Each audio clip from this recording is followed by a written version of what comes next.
Hello everyone, welcome back to Banu Samee kitchen. இன்னைக்கு நம்ம என்ன ரெசிபி பார்க்க போறோம்னா வாழைக்காயை வச்சு ஒரு சூப்பரான சைட் டிஷ் தாங்க பார்க்க போறோம். இது சாம்பார் சாதத்துக்கு, ரச சாதத்துக்கு, இல்ல தயிர் சாதத்துக்கு இதை வச்சு சாப்பிட்டீங்கன்னா அவ்வளோ அருமையா இருக்கும். வாங்க இதை எப்படி செய்யலான்றத பார்க்கலாம். வீடியோக்குள்ள போறதுக்கு முன்னாடி மறக்காம சப்ஸ்கிரைப் பண்ணுங்க அண்ட் பெல் ஐக்கானை கிளிக் பண்ணுங்க. நாம இன்னைக்கு 2 வாழைக்காய் எடுத்திருக்கோங்க. வாழைக்காயை நல்லா தோலை இந்த மாதிரி சீவிடுங்க.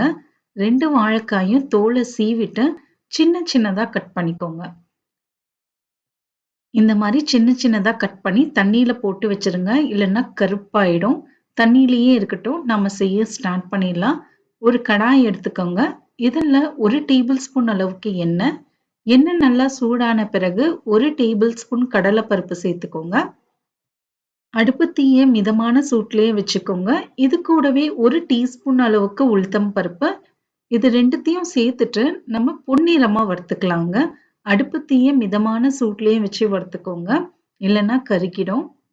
இது நல்லா 1 நிமிஷம் இது பொன்னிறம் ஆகுற வரைக்கும் வதக்கிக்கலாம். நல்லா வதக்கியாச்சு. இப்போ நம்ம இதுல 4ல இருந்து 5 காஞ்ச மிளகாய், 1 டேபிள் ஸ்பூன் தனியா மல்லி விதையை சேர்த்துக்கலாம்.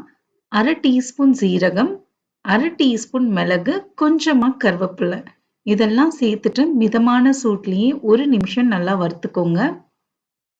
நாம நார்மலா செய்யற வாழைக்காய் வறுவலுக்கும் இதுக்குமே கொஞ்சம் வித்தியாசம் இருக்கு. இது நம்ம பொடியா செஞ்சு சேர்க்கறதுனால டேஸ்ட் ரொம்ப சூப்பரா இருக்குங்க. பாருங்க நல்லா செவக்க வறுத்தாச்சு. இப்ப அடுப்பை அணைச்சிருங்க. இது ஆறட்டும். ஆறின பிறகு மிக்சியில போட்டு நல்லா பவுடர் மாதிரி அரைச்சி எடுத்துட்டு வந்துருங்க. இப்போ அதே கடாயில 2 டேபிள் ஸ்பூன் எண்ணெய், 1/2 டீஸ்பூன் கடுகு. கடுகு நல்லா பொரிஞ்சதுக்கு அப்புறம் 3 பல் பூண்டை தட்டி சேர்த்துக்கோங்க. கடுகு பொரிஞ்சதுக்கு அப்புறம் சேர்த்துக்கோங்க. அடுப்பு தீயை மிதமான சூட்லயே வச்சுக்கோங்க. கொஞ்சமா கருவேப்பிலை, நம்ம கட் பண்ணி வச்சிருந்த வாழைக்காயை இதுல சேர்த்துருங்க. தண்ணி இல்லாம சேர்த்துக்கோங்க. சேர்த்துட்டு இது கூட ஒரு 1/4 டீஸ்பூன் அளவுக்கு மஞ்சப்பொடி, ஒரு 1/4 டீஸ்பூன் பெருங்காயத்தூள். உங்ககிட்ட கட்டி பெருங்காயம் இருந்ததுன்னா நீங்க என்ன சேர்த்தீங்க பாத்தீங்களா, அப்பயே அதையும் சேர்த்து வதக்கிக்கோங்க. பாருங்க இதெல்லாம் சேர்த்துட்டு நல்லா வதக்கிக்கோங்க. 1 நிமிஷம் ஹை ஃப்ளேம்லயே இதை நல்லா வதக்கிக்கலாம். 1 நிமிஷம் ஹை ஃப்ளேம்லயே நல்லா வதக்கிக்கோங்க. அப்போதான் நமக்கு வந்து கிறிஸ்பியா கிடைக்கும்.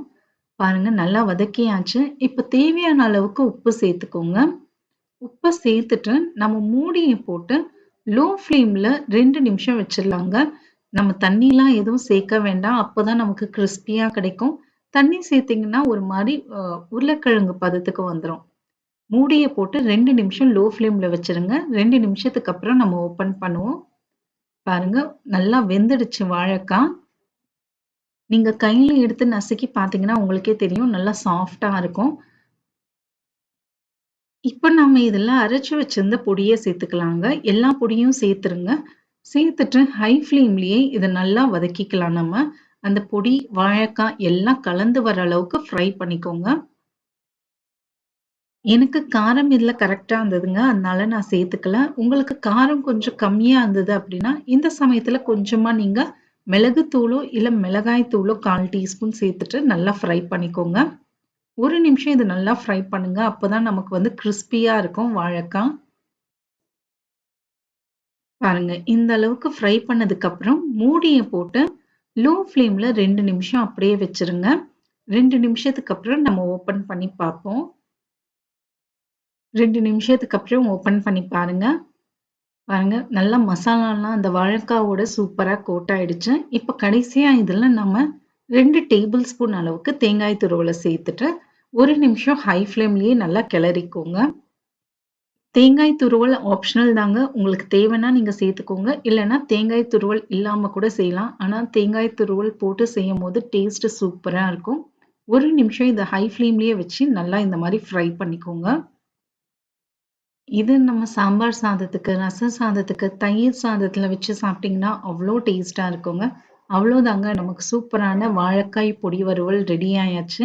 நீங்களும் இதே அளவுகளோட ட்ரை பண்ணி பார்த்துட்டு எப்படி வந்ததுன்றத எனக்கு கமெண்ட்ஸ்ல சொல்லுங்க. மறக்காம சப்ஸ்கிரைப் பண்ணுங்க அண்ட் பெல் ஐக்கானை கிளிக் பண்ணுங்க. இன்னொரு வீடியோல பார்க்கலாம். தேங்க்யூ ஃபார் வாட்சிங்.